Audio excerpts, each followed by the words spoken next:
Hi everyone, imagine you want to quickly evaluate a cooperation partner or unsure about the financial stability of your potential client. You need to ask a financial analyst to dig deep into reading the annual reports and spend hours, if not days, doing the financial analysis. That's too much of a hassle, isn't it?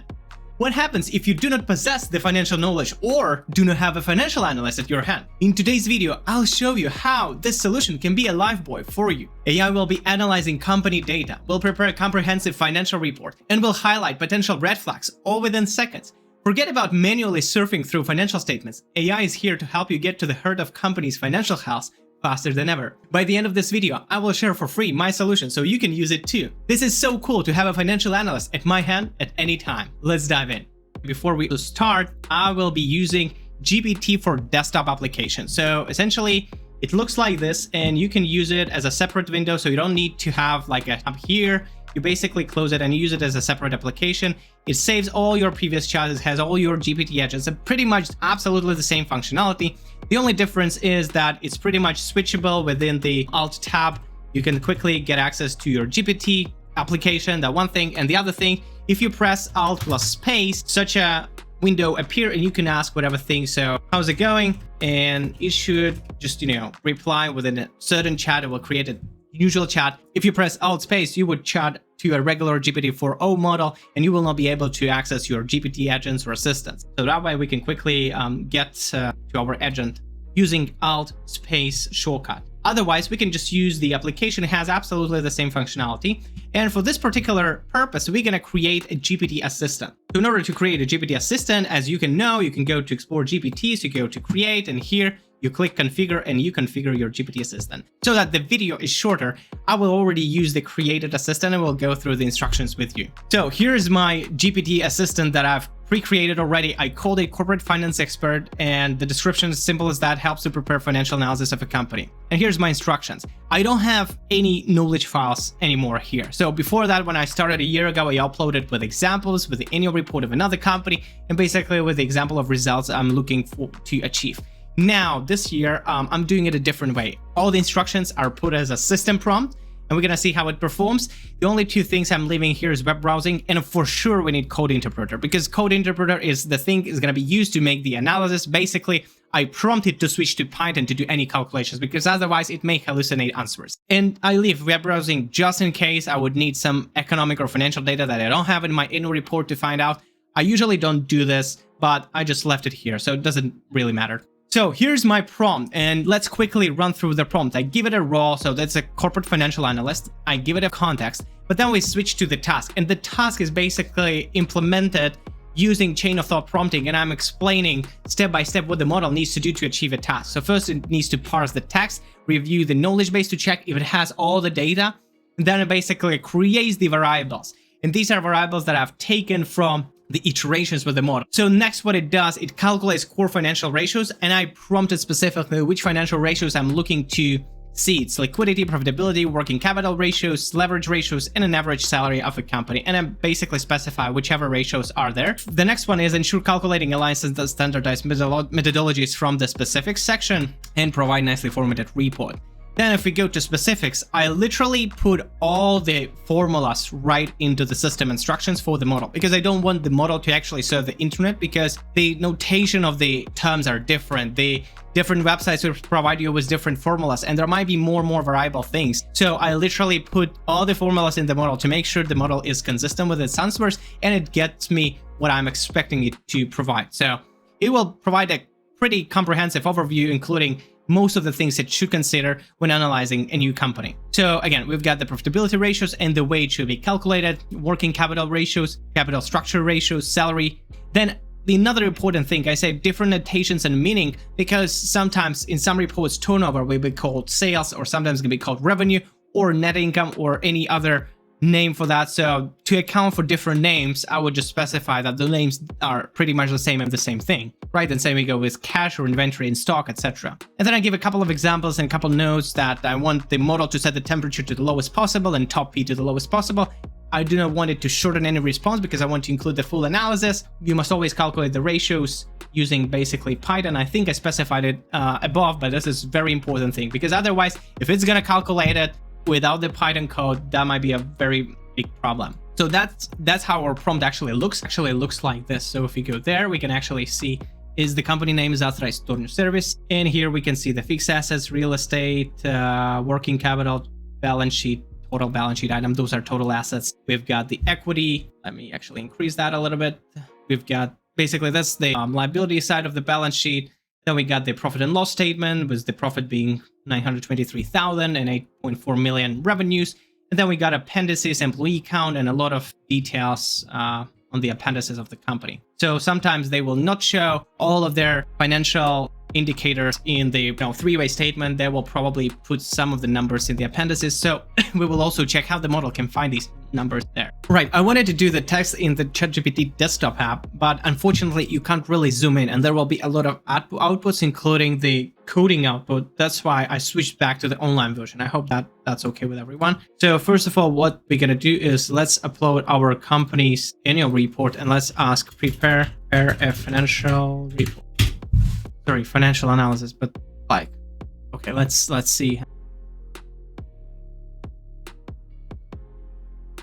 So here we can see that what ChatGPT does is actually sets the variable in Python in order to make the calculations. It has all the formulas for calculations, and what we'll need to do, it will need to write in the Python basically the formulas that are needed for the calculations. And here we can see that it literally rewrites the formulas that I just provided in the knowledge base, the system prompt. So let's see, assuming debts to suppliers only. Okay, it made an assumption. It's like a financial analyst does its own assumptions. Then that's why for every financial analyst, there's always like a different number, because they all make their own assumption. All right, so let's actually see. It does provide the output. What we can ask it to do is prepare a nicely formatted report in a table format, including a ratio, a calculated value, and interpretation. Let's ask to do it in this way. And meanwhile, what I'm going to do, I'm going to set this whole thing so that we can check how that works. So this is my Excel file with all the calculated answers that I've done before. And here, this is the generated from ChatGPT. And let's actually compare if it got any numbers correct. So first of all, we start with current ratio. And if we go to current ratio, where are my liquidity ratios? Here. So we've got the current ratio 163, which is correct. Quick ratio 127. Then there is 99% for this one. The only thing for interpretation says cash alone covers only 9% of current liabilities, signaling potential need for better cash reserves. It's actually not true, because the benchmark for this one is from 5 to 20%. So it's from 0.05 to 0.2.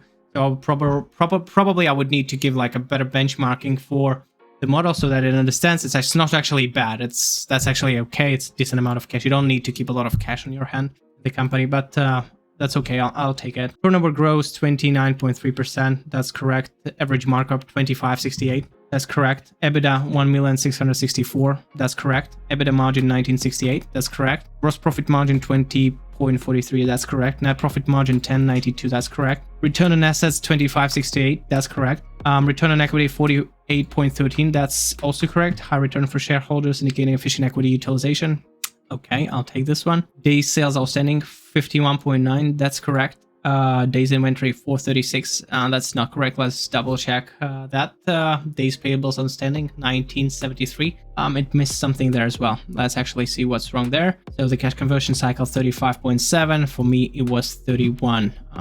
31 something. So let's actually see what we got here. So equity ratio 51.98. That's correct. And debt to EBITDA 62. That's correct. The average monthly salary 1,459, which is different from what I have, but I'll explain the difference in a moment. So let's actually see. So it got days inventories outstanding wrong, and here what is cool that it provides us with the Python script that we can go and check what was the mistake. So if we go average inventory, it takes inventory beginning, inventory end, divide by 2, and when it calculates days inventory outstanding, it takes the average inventory. So this far is correct. However, look, the inventories as such, we've got 60 in the end and 100,000 in the beginning. If we go to our report and we find the stocks here, so it basically says 60 in the beginning and 10,000 in the end. And the funny part, ChatGPT made a typo. I'm not sure if you've seen it before.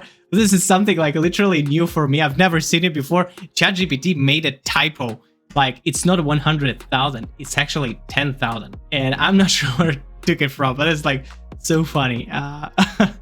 I didn't know it actually could happen. So like us, like human, right? It actually makes typos. Oh my god, it's like so stupid.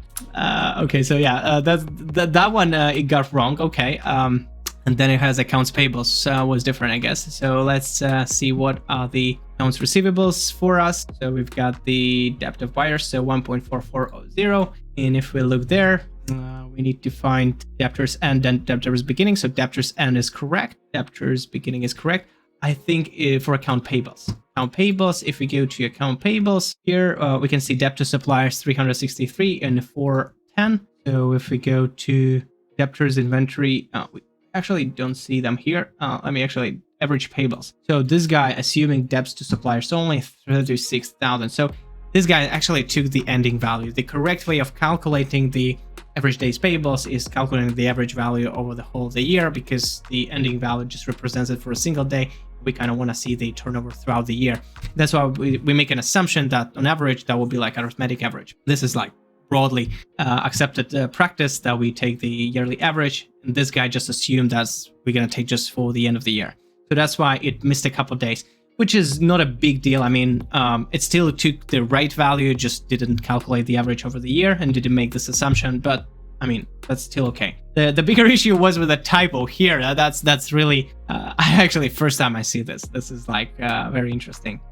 Okay, so if we look at some other numbers, and also average monthly salary. If we look at the average monthly salary, let's actually double check. So it took it 192,000. I'm actually not sure where it took it from, because if we go to our profit and loss statement, there is no such salary, and that's what it did basically. Yeah, it took this number, which is administration costs. That's certainly not correct. What it needed to do, it needed to go down to the appendices, and appendices were here. Here we will have the explanation of the profit and loss statement, and you will see basically administration costs split by personnel costs. That was one. And the other one was the personnel cost for cost of goods sold. So essentially, to calculate the salary fund, it needed to sum up those two numbers, and it took just the administration cost. It probably was another assumption for it, just because it didn't have like a direct, direct explanation what the salary fund is.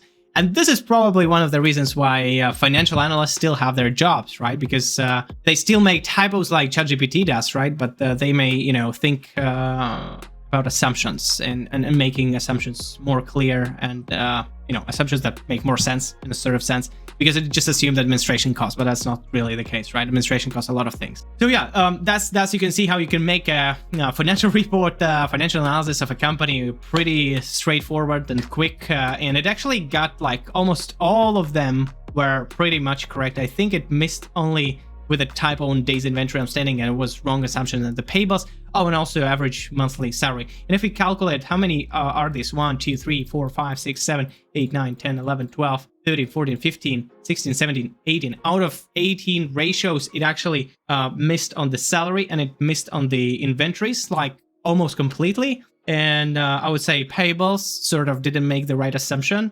Okay, 15.5. Yeah, I think 15.5 out of like 18 answers, it got correct. So what is this result? 15.5 out of 18 is about 90%, 86%.